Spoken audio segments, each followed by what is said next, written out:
A Denver City Councilwoman up for re-election is suggesting a tax on white business owners to pay reparations to black and brown business owners.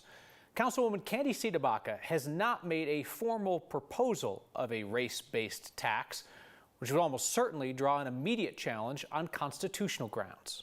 Capitalism was built on stolen land, stolen labor, and stolen resources. Denver Councilwoman Cdebaca, Democratic Socialist, posted the clip from the runoff election forum this week to her TikTok. A check today could not undo the cumulative impact of generations of that stolen wealth in all of those categories. Both Cdebaca and her opponent, Darrell Watson, support racial reparations. Watson suggested private business investment in underserved communities. Cdebaca suggested that Denver's white-led businesses could pay an extra tax that would go to minority-owned businesses. You could be collecting those extra taxes from white-led businesses all over the city and redistributing them to black and brown-owned businesses who are not targeted or who are simply just black or brown owned. And that's one way to give back in the business form fashion. Cdebaca told me San Francisco has a similarly aimed legacy business program.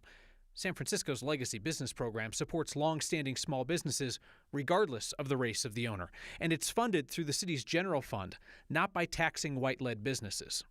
Cdebaca also told me the constitutionality of a race-based tax is not a factor because the tax would be considered voluntary if it was collected by business improvement districts or bids.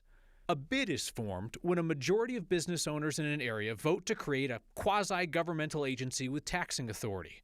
The City of Denver's Finance Department confirmed that once a bid is created, its taxes are not voluntary for businesses within the district. There is a way for us to change that structure and put black and brown people in ownership positions over our basic needs. After Cdebaca's post was picked up by right-wing media outlets, her office released a statement saying she is being, quote, targeted by a white nationalist mob.